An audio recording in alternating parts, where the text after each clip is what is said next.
guys, and welcome back to another show of Comics to Movies and More. It has been about 5 weeks since we've had a show, so we are super excited to be back. Happy Mother's Day to all of the amazing mothers out there. It's Mother's Day here in Australia. Super excited to be on the show tonight.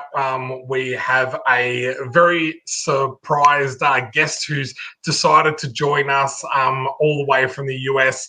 It is super late there, so we're super excited to have him on the show.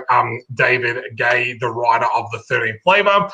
As a lot of you guys will all know, we launched a Kickstarter earlier this week, so we're going to be talking about that. But as always, let me bring on Stephen and David as well. G'day, guys. How are we going? Morning. Hey, 4:30, dude. Yeah. What are you doing up? I don't know. Besides saying hi to us. Yeah. Which we really appreciate. I appreciate you having me on. I think if we hadn't had such a good start to the Kickstarter, I think you would have gone, Sean, you can do this by yourself.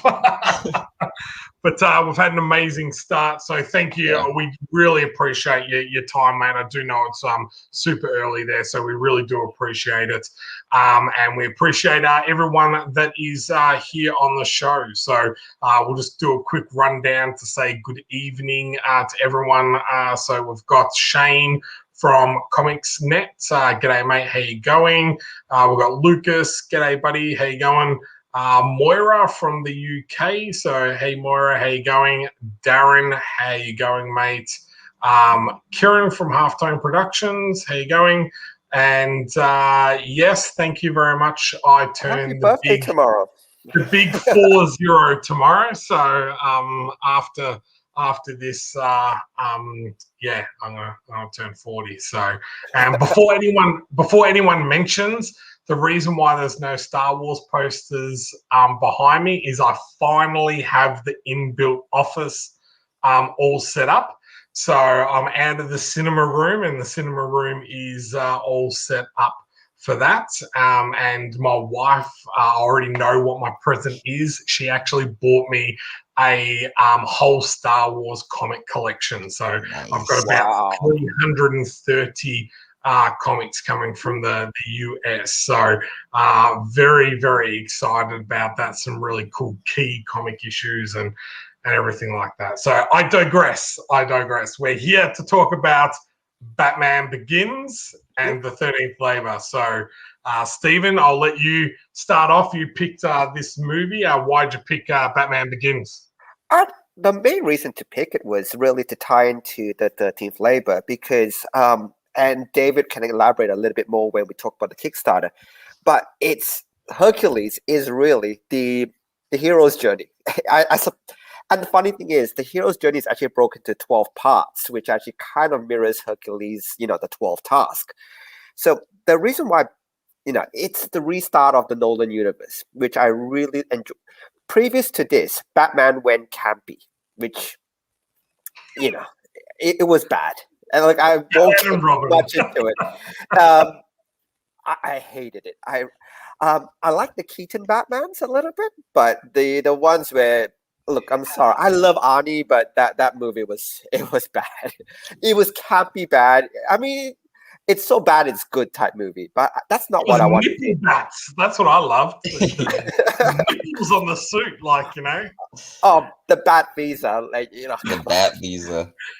Look, it's memories, bad memories. But Batman Begins was great because it made it serious again. It made it fun, not fun. It made it actually dark, and that's what I wanted to see. And I like the second movie a little bit more.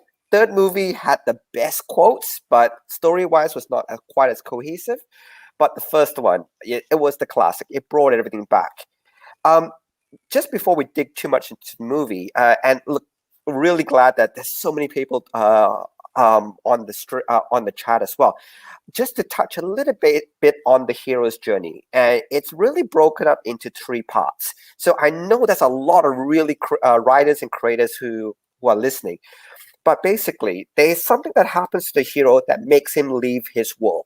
if you think about The Hobbit, it's Bilbo or Sam deciding, you know what, I'm going to leave the Shire. Something has to change that gets that call to adventure. Then most of Act 2 is usually just that I'm learning, I'm trying to adapt to the new world, I'm trying to figure stuff out. Because somebody mentioned Star Wars in the comments, it's at that point where Luke Skywalker is realizing, oh my God, the Force exists and I'm actually going to do something about it. And the last act is him, the person usually learning what he learned in Act 2, applying it to Act 3, and beating the villain, stopping the Death Star, and doing what the courageous thing before returning back to a sense of normalcy. So that's the classic hero's journey. And Batman Begins really embodies that as well. So you had the Bruce Wayne, the catalyst event, him leaving Wayne Manor to find Ra's al Ghul. By the way, no spoilers. You guys haven't seen this yet. It's too late. Way too late. Looking to see Ra's al Ghul. And then that's the whole sequencing where he's learning from Ra's, learning from the League of Shadows. And of course, that's the final where Ra's comes back to Gotham, and it's up to him to learn everything he's learned from Ra's to basically stop him from destroying Gotham. I loved it. It was really well done as well. David, your thoughts? I'm assuming you saw the hero's journey in that. Oh yeah, I mean, Batman has been my favorite superhero since I was 5 years old. So when I saw that first teaser trailer where the bats are surrounding him, and it's the darkest thing that you've ever seen when it comes to Batman. Like you said before that, you had Arnie dropping ice quips and just not. Yeah. But yeah, I love that movie. It's definitely, the Nolan films are definitely inspirational for all my writing. So yeah, and yeah, like you said, it fits the hero's journey pretty perfectly, and it helps when they go on a literal journey too, and he travels across the world, and you get to see him develop as a character and his mindset. So it applies to the 13th Labor for sure too. I mean, you take Hercules, who is the one of the original heroes, and then you put him into that format where he's pulled out of what he's used to, and he's presented with this 13th Labor, which is something that he wasn't expecting and definitely denies at first, which is something that you see in the hero's journey. And then when he ultimately agrees to go, he's put in this completely, literally alien world, and then has to adapt to that and figure out what it actually means to complete a labor, and without any spoilers. And then, the other parts of the hero's labor that do follow. Yeah, for sure. Sean, your thoughts on... You've seen this. You must have. What was your thoughts on Batman Begins? No, this is one trilogy I've never seen before in my life. Oh, come on. No, I really enjoyed it. The only thing I probably didn't like about it was Katie Holmes, and hence why she didn't make it into the next two. But I was really surprised with the villain that they chose for this, being Ra's al Ghul, because it's actually, unless you're a Batman fan or into the comics, it's probably not a character a lot of people would know. They would expect the Joker, the Riddler, Catwoman, all those type of ones. So that interested me from the beginning. But two, from that hero's journey, I thought it fitted it so perfectly that he had to almost go to the dark side to learn all of the stuff that he needed to then come back to fight the dark side, type of thing. So I really liked that in this story. And Batman Begins by itself would be a great standalone film. Yeah. Like if you just took that and there was not the next two films, like I would look back at that and go, that was a great story. That was a great Batman origin story, type of thing. The Dark Knight is just amazing. There's no denying that. And I found it hard to get into the third one. But in saying that, and when you're talking about the hero's journey, it was actually quite fitting that the way that it kind of ended and what he went through, almost being broken back down again to kind of rise, you know, a second time to kind of defeat this, but also, you know, walking away. I guess you could say walking away or not walking away, depending on how you want to finish that story. But you know, I really liked it, and as you mentioned before, that grittiness around it, you kind of hadn't seen that from a Batman, because at least the last two to films were very bright, were very, you know, neon colors or, you know, type of thing. So to have something really dark and really gritty and everything was really cool. So yeah, I enjoyed it. Oh, look, definitely. Look, basically, I agree with everything you said. About the villain choice, though, I thought the villain choice for this was perfect, because I do know that Nolan was kind of saving the Joker, because he really wanted to give justice to Joker, and that's where we saw number 2. But he needed a villain type character that would also be the mentor, and that's where I thought it was an inspired choice, because again, if you read a lot of the comic books, Ra's al Ghul has been trying to recruit Batman for a very, very long time. You know what I mean? Even offering Talia, you know, if, you know, you marry my daughter, you can become the next league of, you know, the head of the league and things like that. So if it actually showed that they actually did the research to find somebody, a villain who could fit that mold of both the mentor, could fit the mold of the shadow organization, all the rest of it. I thought it was a really inspired choice in terms of villain. Scarecrow was a plot device, I found. So Scarecrow was just for the fear toxin, and, you know, that, you know, we're going to use the fear toxin to envelop Gotham. You know, I found Scarecrows to be a plot device as opposed to Ra's al Ghul, which was actually a very inspired choice. If you look back on it, it's an inspired choice for the villain. You couldn't pick anybody else.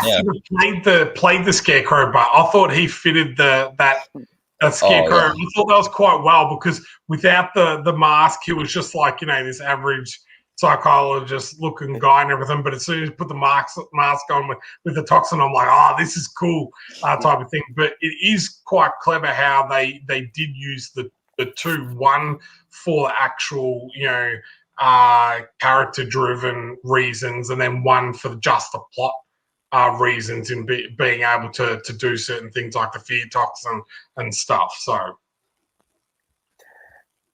and the other thing would be, and just talking about possible spoilers, the Robert Pattinson Batman, the latest one where the Riddler is actually talking about, you know, villains. The Riddler one, that actually looks really good. The trailer, and as much as poor Rob gets copped for Twilight, he's actually not a bad actor. Everything he's been in after that has been amazing. Like there's one called The Good Time. It's by the guys that directed the one that Adam Sandler was into, Uncut Gems. He's amazing in that. He's a great actor. Yeah. I'm going to say here and now that Twilight, the original movie, is a very good movie. It is all the other crap, whiny shit that comes after it that is absolutely annoying and whiny and just utter shit. But that first film, the way we've talked about this before, the way the Guardians of the Galaxy used music in their storytelling, the director that did, and this is where I think is a failure sometimes when you do trilogies or multiple movies, when you don't use the same director all the time, you can never get that same feel.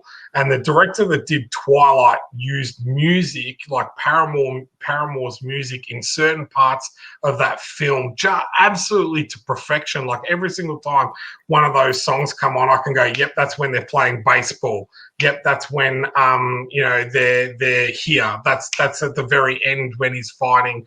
But like it was very clever the way they used that, and I think he was a fantastic actor. I'm glad that didn't kind of ruin his career, because like Yeah. Water for Elephants and all of the other stuff that he's done after that is amazing. He's actually a fantastic actor, but like you say you say his name, and unfortunately the first thing people talk about is the Twilight series type of thing. But I yeah, know. I enjoyed the first one.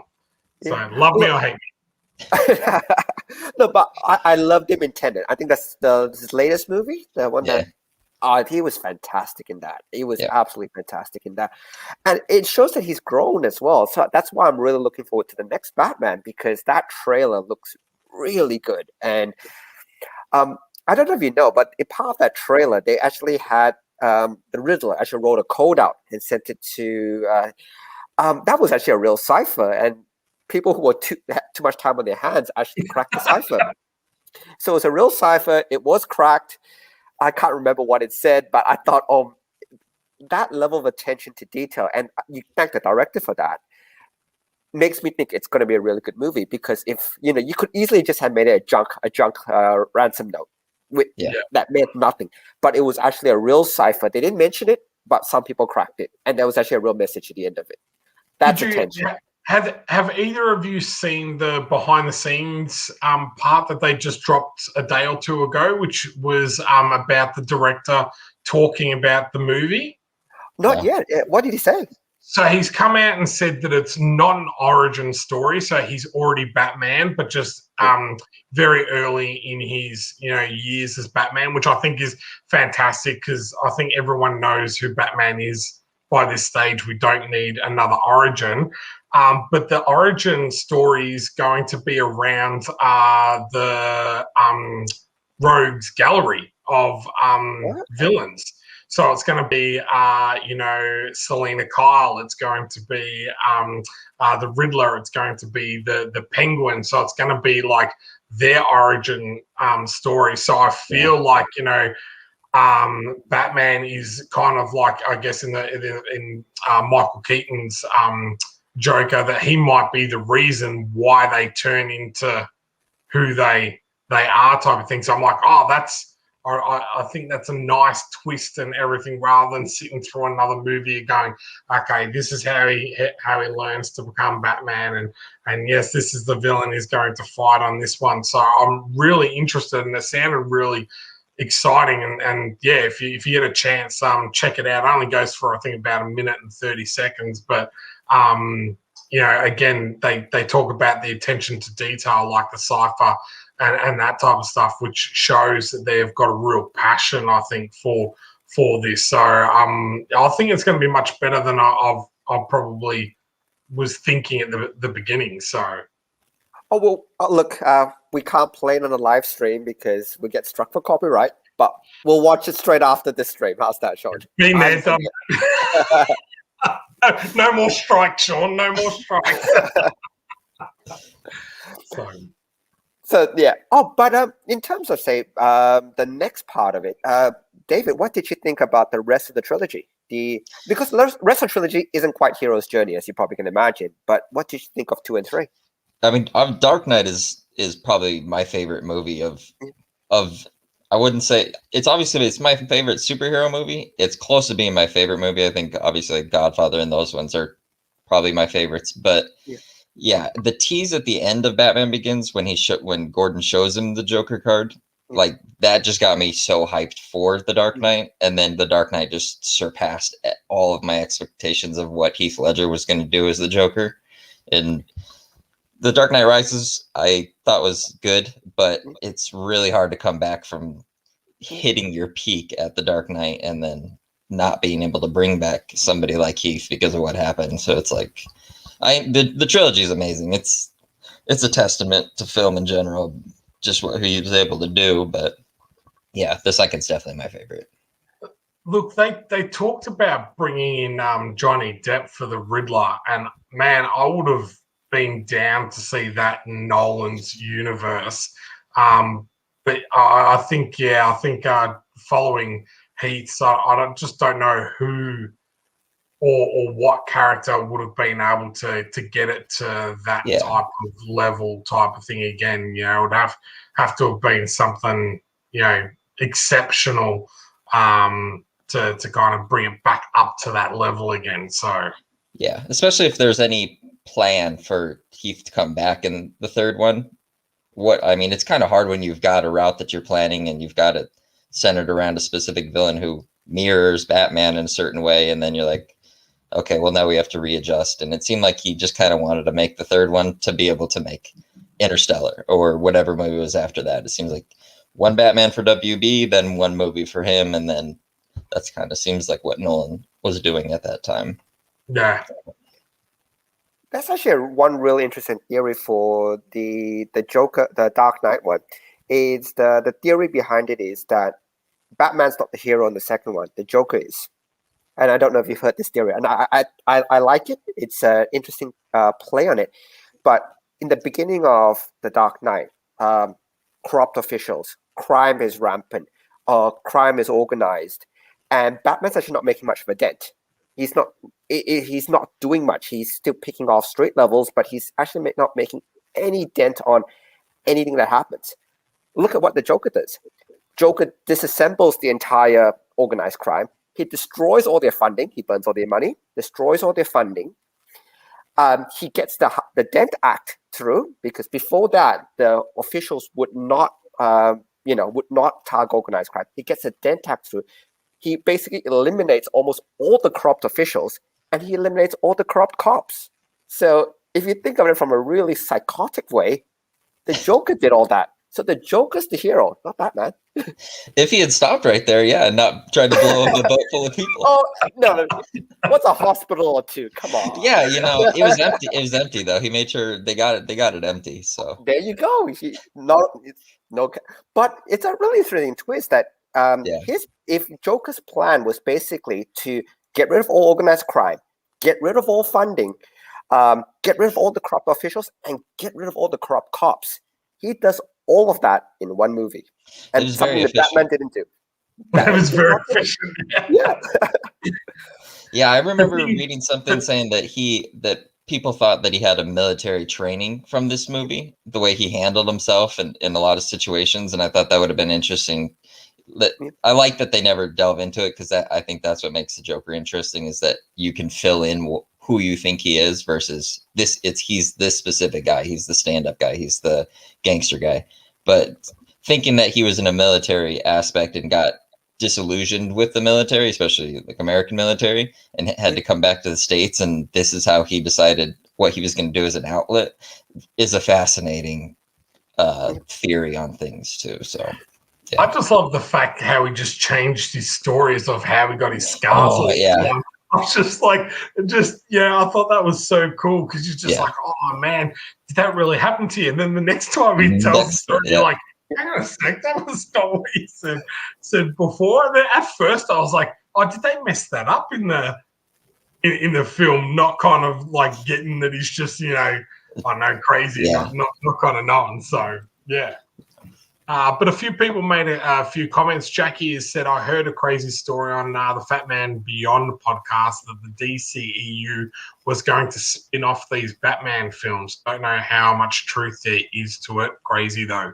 Well, there was talk, I know, about a Catwoman movie with Anne Hathaway, but that never eventuated. And Chris has said the animated films have been darker, for a much longer time. I've always been a true believer that if DC had literally just done live action of their animated movies, they would have been far beyond Marvel by now. But no one ever seemed to think that the animated movies were good enough to do live action ones of. So I think with the DCEU, and this is where, look, they can do the spin-offs or whatever, but I think Justice League actually changed the landscape a lot, because people really like the Snyder Cut. It had, is it the best film out there? No, it's not. But it had a lot of, it was a lot better than the previous Justice League. And the whole point about it is it's now, and what you could see is Snyder dropped all his seeds in the Justice League. He's basically, this could happen. Here's a plot point. Here's a plot point. Here's a plot point. You guys do whatever you want with it. And people are interested to see, hey, look, can we look at Nightmareverse? Can we look at this? What happens to this guy? And that wasn't really explained. Can we delve into that? And I think they don't quite know what they want to do. Like Marvel Phase 4, that's all planned out. You know, you have script writers already working. For example, you have the Zatanna, and one of my favorite DC characters. But I don't think they've given her enough. Okay, here's a live screen, but you need to mention this, this, and this to link this and this and this together. And I think that there hasn't been that overarching Kevin Feige type character to bridge all that. And I think Snyder could have been. I don't know whether he wants to. That's the thing. I don't know enough about him personally to know whether he still wants to. I knew he wanted to fix Justice League because he felt that what was put out didn't reflect him, and I'm really glad he had the chance to bring his vision forward. I don't know whether he wants to be the guy to link all the movies up together. Everyone else wants him to be. I know, but it might not be for him. He might go, you know what? I fixed the one movie that everybody yelled at me for. It wasn't, Yeah. It's now I'm done. And the thing is, what's your thoughts, David? I don't know. I didn't really. I love the Man of Steel. I thought the Man of Steel was great. I thought that was a great take on it. And then as soon as he went into Batman versus Superman, I thought this is moving forward at such a quick pace, and you're trying to throw so many things out there. There were so many options for story development and character development for individual characters. Like I would love to see a full movie of Batman and Ben Affleck as Batman, because I thought he did a great job. And I would love to see him developed before you make him have to be a bad guy, essentially, and fight Superman. And Zack Snyder's take on Superman is really cool. And his combat is so kinetic. And when the Kryptonians are fighting on Earth, I thought that was one of like the closest you'll ever get to like a live action Dragon Ball Z, basically. Just the way they moved and how gorgeous it looked. Like I was watching the animated Superman not too long ago, and just it embodies a sense of hope that I didn't really take from like Batman versus Superman, Zack Snyder's version. I always thought that Batman is a great mirror to Superman, and that he does things in a certain way that Superman doesn't want to, and Superman kind of upholds himself to representing the people and as a better idea of people. So seeing them both be like, I'm just gonna chuck this guy through the door, and I don't know, it's cool. It looked cool, and there were like good story moments. Like you said, he dropped a lot of things that you're like, well, that would be really fascinating to explore, but you explored it for 5 minutes in a 4-hour movie, and now we have to wonder about the other things. We have to wonder about character development for the Flash, and I don't know. I thought there's a lot more movies that could have been made before we needed to get to that point. Which, like you said, Marvel has their plans laid out. Even when they were feeling things out in the beginning, you still got to understand Cap and his mentality, Thor and his mentality. You got to see everybody and their flaws, and then put them in a room together, and then you already know all their flaws. Like, Tony's an egomaniac, but he's also a genius. So I like to see the people built up before you throw them together and cash in on that, I guess. I don't know. It was cool. I thought there's a lot more potential to be explored. I think the one thing the DCEU has missed is it's not picking up on other genres, and I've mentioned this before on the show. It's except for Shazam, which is kind of like a coming of age movie. Kids, standing up to the bully, and that trope. Marvel has actually played along with a lot of tropes. Like Ant-Man was a heist movie, and Captain America was a spy thriller movie. Civil War was that spy thriller movie, and they love incorporating all the tropes in the movies. And I just don't find DCU basically are just saying it's a superhero movie. That's it. It's actually would be really cool if Batman became almost that spy trope type movie. It could easily play like a Captain America Civil War. Oh, for sure. And you see, right. Like when Flash and Cyborg were interacting, and it made me remember back when they announced that there was going to be, I believe, a Flash and Green Lantern duo movie. That was what it was originally announced. And I was like, I would love to see like a buddy comedy of the Flash and Green Lantern. Like, think about the possibilities of what that could be. And then Bring back Ryan Reynolds. oh, that would be amazing. He's I never love coming it. back. Yeah. It's not for Green Lantern. I think he made it very, very clear it's not happening. Not for Green Lantern. Yeah. Especially when you come out and say, "Oh, I knew that this was my opportunity to get the Deadpool movie made." You can't go. The only reason why I did this movie was because I want to make that movie. I don't think that's never going to go down well. At least not publicly. Yeah. We're at the half-hour mark, so look, we want to make sure we give your Kickstarter enough time to with all the different people watching. So, Sean, let's talk about 13th Labor. Yeah, perfect. So what I will do first, and I did let David know this, I'm going to play the video, the Kickstarter video first, and then once the video is played, we'll come back, talk a little bit about the 13th Labor, and then have a look at the Kickstarter. And if I keep looking away, I probably should have mentioned I've got 3 screens set up. So I've got the Kickstarter set up on the side here. So if I keep looking away, that's what I'm looking at. So I'll chuck this up now. And I'm here to talk to you about the 13th Labor.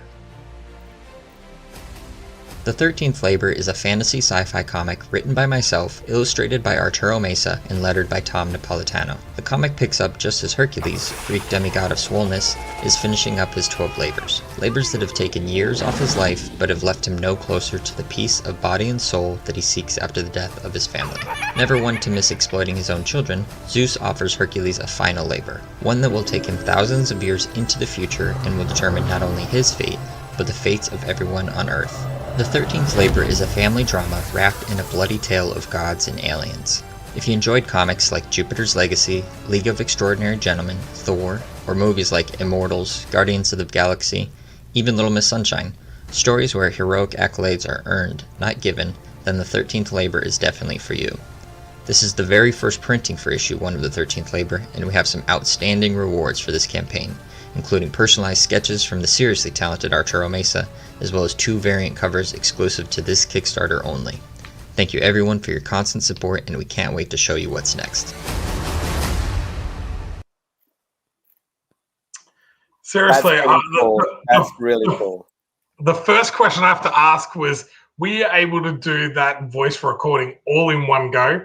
Because you are so clear on that. And I was like, man, I've been doing heaps of these, and I still cannot get that clear when I'm explaining stuff. So no, there's a whole list of just me just cussing into the microphone and then resetting it, and then cussing again, and then resetting it. Yeah. Another question I'm going to ask then is, look, did you record and splice it together, or is that a single take? I think there's a splice right when I'm listening off the movies, because I can hear it every time I listen to it. I'm like, I can hear myself stutter right there, and that's probably right where I cut it. Yeah. I really loved the throw-in of Little Miss Sunshine. It's like all these movies, and then like, and Little Miss Sunshine. I'm like, oh, what? That's kind of cool, but it does relate to the 13th Labor. So for people that haven't checked out the Kickstarter, can you give us a little bit of a background on the 13th Labor, the story, and then after that, how you kind of came up with the idea? Yeah, for sure. So just the general story of it is, Hercules had his 12 labors for a crime that he committed, without getting too much into it, because we do delve into it in the comic. And so he was given these 12 labors, not even by the gods, he's given them by a mortal, saying, these are your 12 labors, complete them to be forgiven. And so in the story, it picks up when he's finishing his last labor, and he finishes it, and lo and behold, just doing labors doesn't actually make you forgiven for committing an atrocity. And he realizes that, and before he can really comprehend the fact that he just spent years doing this, his dad Zeus comes down and just hits him with, hey, we've got a 13th labor for you. And Hercules, just being kind of a gullible, thinking with his heart kind of guy, just rolls with it, and it hurdles him into the future, and then he finds his descendant there, and then it kind of gets off and rolling in a bit of a sci-fi spin on things. So in terms of coming up with it, I've always like really been into Greek mythology, especially, you know, like Hercules, and, you know, growing up we had both the animated movie, but we also had like the Kevin Sorbo series. So even just different variations on of it, I've always known about them. And it wasn't until my brother told me the story about Hercules getting mad at Poseidon, and his idea to get back at Poseidon was to start punching the waves of the ocean. And I was like, this guy is so dumb, but like he could probably actually hurt the ocean because he's a demigod. And I just started thinking of conversations in my head of how would conversations with this guy go if you were a god? Like, how would you try and work your way around getting in a fight with him? Because he does fight with all the gods, and he fights with Hades, he fights with Ares, he always fights with them. And I was thinking, how would they would all just manipulate him like Hera does. So for whatever reason, I got in this conversation where it's him and his dad talking, and his dad tells him about this labor, and then he just convinces him, yeah, you need to travel into the future, just to kind of get him out of his way. And then the more I explored it and the more I peeled apart, like, okay, well, what's this really about versus just it being a funny punchline thing? I realized that he's sending him there because there's, you know, something's going to happen to Earth, and he needs to send somebody who's disposable in his mind. And obviously it's going to be Hercules. And from there, I just started exploring, like, okay, well, what would Hercules' descendant be like? And then kind of started with, you know, the cliche of, you know, the Percy Jackson, where it's like it's a boy and a hero, you know, blah blah blah. And then I just kind of thought, well, what would be a cool spin on that, you know? And also, where would his descendants actually have come from? Even if they wound up in America, where from the east would they have made their way from? So that's why, you know, Pippa is who she is with her lineage. And then I wrote the first issue, and then immediately I knew who Arturo was because I had followed him on ArtStation Instagram, and I knew that I loved his style for it. And then I just emailed him and kind of pitched him it, and got it rolling from there.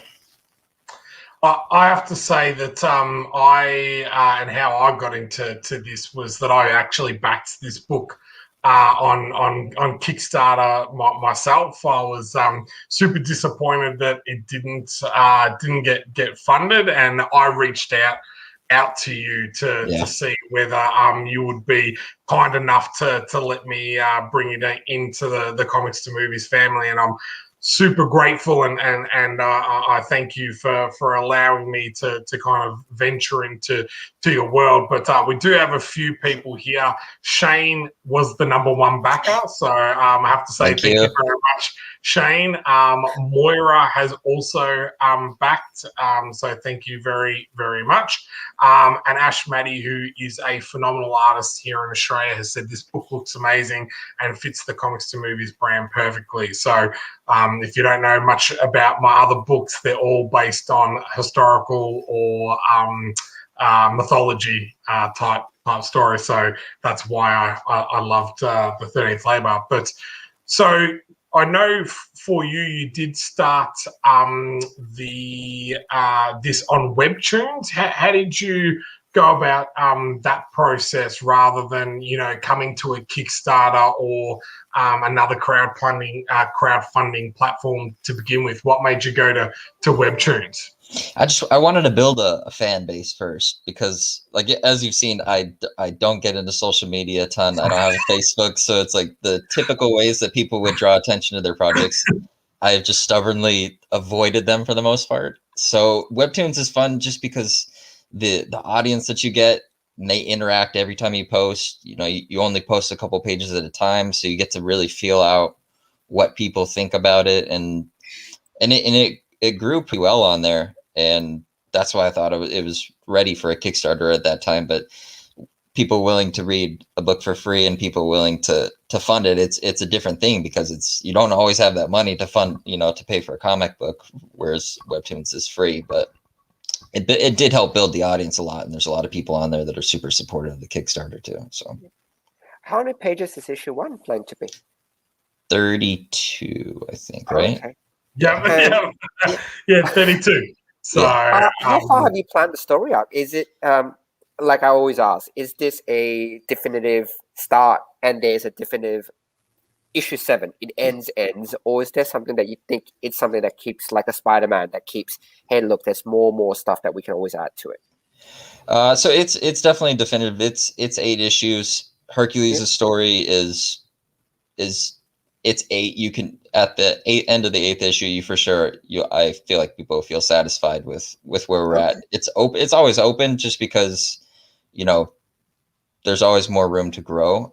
But it's kind of one of those things, like, if you keep going after that, at some point you're sacrificing an ending for a happy, or you're sacrificing a happy ending, and you're gonna have to come back and you're gonna have to put him through more shit. And I'd rather not do that to that guy. So. So I have to say, we've just had another backer. So thank you very much, Kieran. I appreciate it. So I'll chuck up the Kickstarter on screen. So we literally went live on Thursday morning, which was I don't know why I decided to do that time, but it seemed to work out well for the people in the US. And then I jumped on a little bit later that evening. But we've got 80 backers so far. We have raised $3,588 of our 4,000 Australian dollar goal. So thank you to everyone that's backed so far. And then we've got a few stretch rewards and goals to go for. So yes, if you did watch the live stream, Shane just said stupid glitch.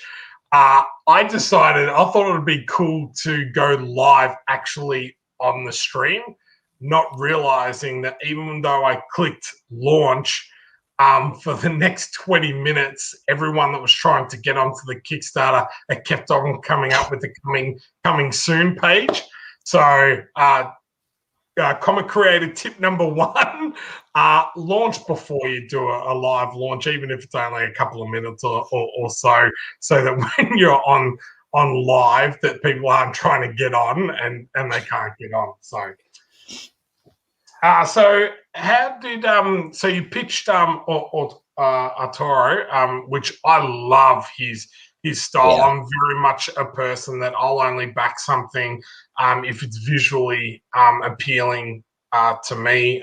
That's just the type of reader I am, especially with comic books. So how did you I know you said you followed him on ArtStation, but how did you pitch that, and was he in it straight from the start, or was there a little bit of convincing, or? I'm trying to remember. It's been a couple of years now. I think he was on board pretty quickly. I try when I write a series that I don't go any farther than the first issue before I find the artist. And that just because if you get too far ahead, even with your panel counts and scripts, you don't know how that person works yet. Like, I went on his ArtStation while I was still doing it, because I had been following him, just to look at what his panel counts were on his page examples, to know what he kind of excelled in. Because sometimes people are really good at doing a 9-panel page, and sometimes people, if you give them 9 panels, obviously they kind of just tell you to forget about it. And Arturo's definitely excelled on within a 3 to 5 panel range. That's where he could. You can see on some of those where he gets such detail in some of those. But when I did talk to him the first time, I sent him the script. I sent him just a kind of a tease of what I wanted for issue 2 in terms of what the reveal was going to be on when they found his descendant and what was going to happen there. Told him how long I thought it was going to be, just to kind of let him know, like, hey, if you're into this, this is how long it might be that you're dedicating to this versus other things. And and then he came back pretty quickly that he was excited. And when he sent me the first concepts of Hercules and Hades, I knew that we were going to gel pretty well. That's actually really clever. I've never thought about having a look at the actual panel count for an artist. That's actually a really good tip to go and check when you're checking out writers type of thing. So usually, Stephen usually does most of the writing in the scripts. But yeah, that's a really good tip for people that are writers out there that check out what the artist seems to excel at. If that's that 3 to 4 to 5 panels, or if those larger 9 panels is something that they can do. So yeah. So sorry if I keep looking away. I'm just looking at the Kickstarter screen. I actually might move it across so I stop doing that. I love that interaction with him and Hades right there. Those are the first pages that he ever sent back to me, and I just, as soon as I saw Hades in his throne room counting his money and the way he could get those expressions perfect, I was like, this guy, he's perfect for this. So yeah. I it's fantastic artwork. Who did the coloring? Arturo did the coloring too. Yeah, it was, and that was another one that we had gotten to the point where the inks were done, and he was like, "Well, do you want me to color it too?" And I hadn't seen too much of his colors, and I was like, "Yeah, go ahead." And then he came back with those, and I was like, "Holy shit, dude! Okay, well, that's you're the colorist too." So yeah, he's phenomenal. There's not much more to say than that. Yeah, I have to say in regards to the one thing when I have been posting it around on social media and that type of stuff is a lot of people have commented on the art style and how great it looks and all that type of stuff. Like, they've really said, oh, this is great artwork type of thing. There's not one person that said, oh, I didn't like that. Oh, I just had a bug go up my nose. That's great. Live TV. So with the Kickstarter, we've got the first 8 or 9 pages up and all lettered and everything for people to read, so they can actually have a look at what the book is going to look like and actually read the story and all that type of stuff. And then we've got some amazing rewards as well. So there's been a few of the creators that I've dealt with in regards to doing Kickstarters and that, and they've been really kind to offer their own books as a PDF pack. So you can pledge for as little as $9. That gets you the 13th flavor, as well as a bunch of other PDF books. And then we've got everything from the standard cover, the variant cover. Who's the artist on the variant cover? Because at first I thought it was Arturo, but it's not. No, that's E.H. Macmillan. She's actually from Australia too. So I've worked with her before. Yeah. Yep. So it's an Aussie. Yep. Oh, how about that? That is. I'll have to check. I'll have to get a link or something to her work. I haven't heard of her before. Do you know whether she does any of the shows or anything over here? Or so I know that she travels a lot, so probably not. She kind of is a bit of a world wanderer from what we've exchanged just personally. So I don't think she does too many of the cons or anything. Yeah, that's very cool. So you said that you've got 8 issues in mind. How far along are you in regards to both writing, artwork and that type of stuff? So I've got all 8 written. The only one that isn't just completely finalized is the 8th one, just because I'm not going to rush it to be finalized until it needs to be. But and then the artwork, we are up to issue 4 that we've got colored and lettered. So basically, if you were to break them up into volumes 1 and 2, there's a kind of a breaking point where you could break them up into volumes 1 and 2. And we're at that point because I want to make sure that if we got there, that people would at least be satisfied with knowing where, like, I don't know, not knowing where things are going, but knowing that that things were about to escalate, I guess you could say. Okay. Yeah. That's cool. I haven't seen the letters for 4 yet, so I did read the first 3 as soon as you passed them over to me. So I'm just as much of a fan. I think that's the easiest thing when you are trying to publish someone else's book, is that, you know, to be a fan myself and to enjoy the story. And that's the one thing that I've communicated a lot when I've done live streams, and that is that the book looks amazing and it looks beautiful, and that's very easy for people to see and everything like that. But the story to this, like, you know, the hook to the last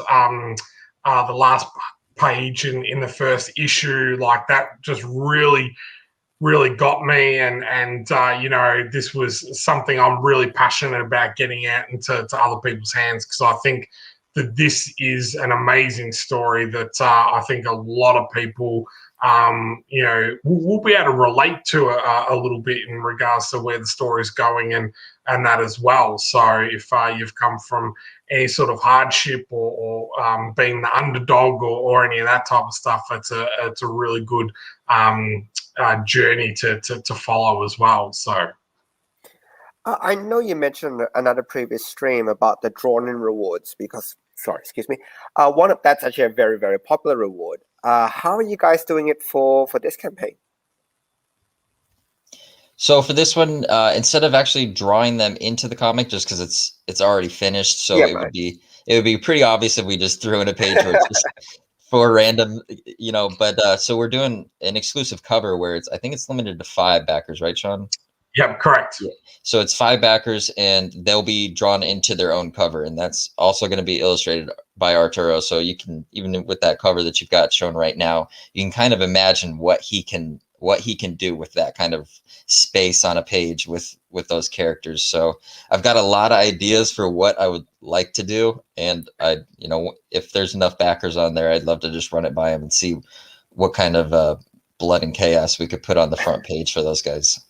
I did love the fact that I was like, oh, you know, I know it's all drawn, but we will just throw a page in there, and you slap me down straight away. Like, I'm not putting in just an extra page. It's going to look like we've snuck it in there. We're not doing that, and this is a really cool idea in regards to, you know, something that's super exclusive. But you know, I think that drawing is great, and that's been one of our most successful ones, but we've never done something like this where you're actually on the cover of an exclusive cover, and that you're going to have this for the immortalized in the cover for the rest of your lifetime. Yeah. I reckon that's a really cool idea, and you know, we have to say thank you to Arturo as well, you know, for his time in regards to the sketches. So the reward above, you know, he agreed to do the sketches, which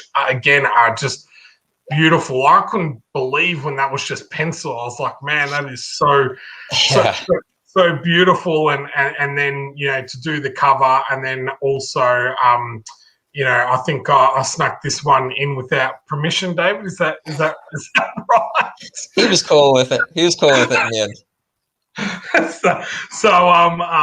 Which is amazing, which is the full digital commission, and I think we've actually got a couple of backers that have already got that one as well. So we've got one backer that's done the exclusive drawing. So we've got 4 left, guys. If that is something that you think would be really cool and you want to do, and yeah, we've only got 3 left of the digital commission. So we've got that as well. So, and then the final one, which we did for Talos of Sparta, my last series, is that to work with David and Arturo about designing up a variant cover for issue 2. So the best thing about this, and what I've mentioned, is David's already got the artwork finished for the first 3 issues, so this will be a pretty quick turnaround in regards to a Kickstarter, because we'll be able to go to print straight away and then start that shipping straight away. So the other cool thing about that is that we already have a standard cover for the next issue, but if you want to help design and be a part of an exclusive variant cover, then we've got the opportunity to work with David to do that as well, which is really cool. So are you splitting the fulfillment up between Australia and the US, or is it just going to be Australia fulfillment to the world? I'm just thinking postage times. Thanks for putting me on the spot there, Steve. I haven't talked to David about that yet, so I think we will have a look at where our backers are. And David definitely wants some copies for himself. So I think the logical idea would be that we split that, but that does mean David then would need to do some of the fulfillment, and I don't want to put him on the spot and say, clean up my apartment. So I don't know whether David lives with someone. They might say you're not having comics lying around the house. Like, we can't just do this on a live show, Stephen, and just it was just it wasn't a trick question. It was just. Oh, by the way, you have a comment which I think somebody is just got another backer. So in one of your comments. Awesome. Thank you. Thank you so much. So if I scroll back up to the top of the page, and I'll remove that comment from your face there, David. So what are we sitting on now? So we are $392 away from from funding, which is just absolutely unbelievable. So we really do thank everyone for their support. Mate, you and Moira, stop ganging up on me. Good question, Stephen. Thanks, Moira. Seriously. Well, we're coming towards the end of the show, guys. So if you do want to ask David any questions, now is the time. If you want to know a little bit more about the 13th Labor, if you want to know about David himself and whether he blows stuff up or rips stuff down, that would be kind of cool. Otherwise, I just want to say thank you very much for your time, David. I know it is super early there, so I do appreciate you spending the time with us to kind of promote and spruik this amazing story. So I appreciate you having me on, and appreciate you kind of going through this whole process with me. It's a lot easier when there's help and not nearly as stressful for me. Probably for you, but. Oh, that's why I have Stephen. That's why I have Stephen. I do have one story question, and I know you thought about this one, so it's not a big spring question, but you have 2 very different genres at play here. You've got that ancient mythology genre. It's going to the 12th, 13th labor, 12 labors. The 13th is in the future. You have now kind of really mixing genres into now something in the future. Is there a reason? What was your thought process behind it? I think it's a really cool idea, but I just want to know what your thought process behind it, because you're playing in 2 very different writing tropes, if you know what I mean.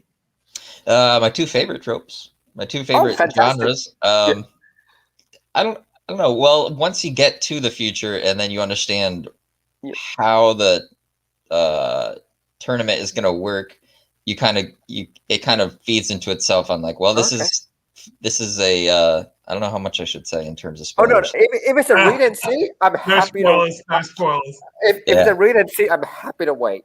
But it'll definitely really cool. You'll definitely understand why the sci-fi element gets introduced. Besides just the time travel, which is kind of in this aspect, it's definitely fantasy. The fact that how they time travel, but when the sci-fi comes into it, you're gonna be like, oh, okay, yeah, that would be the only way this tournament would probably work. So. Yeah, and I love those. I love sci-fi. I love fantasy. It just once it came, I was like, all right, yeah, we're gonna do both of these things. So awesome. Yeah. If they check the questions, if there's no questions, Shane said, so glad to have you two are back. Great to meet you, David. So Nice to meet you thank too. you very much, Shane. And Moira said, I've missed these weekly chats. You've just missed picking on me and sticking up with Stephen. That's all you've missed out on, Moira. But no, it's been great. I went on holidays. So to give people a quick update, Talos of Sparta has fulfilled. So I sent out the last rewards on Saturday morning. So that is 100% fulfilled. XCT Infinity was delayed a couple of weeks because of my holiday, but Kieran, who was on this show, is collating that together to hopefully have the digital PDFs out this week and printing the week after. And then we've also got the Terralympus pre-launch page up at the moment. So if you haven't seen this, share that around. Stephen, I'll get you to chuck that into the comments. So we'll be launching that after the 13th of Labour has finished. And then also later in the year, we've got XCT Monsters, which is an anthology within the Extreme Champion Tournament universe. That will be up on Kickstarter after Stephen letters the final story, so which will be very, very cool. So we do appreciate everyone's time. We appreciate you, David, again. Thank you for taking the time. Stephen, as always, thank you very much for being my co-host. And I think that's about it. Anything you want to say, guys, before we head off? If you're thinking of backing and you see those art rewards, you're never going to get an opportunity to get that kind of level of illustration from Arturo for a while, I'm thinking. So he puts his heart and soul into every single illustration that he does. So those covers and those full color illustrations, those are very, very valuable things, I think. And you will not be disappointed with what he gives you. He's a great person to work with and just a great dude altogether. So I think anybody would be lucky to work with him for those rewards.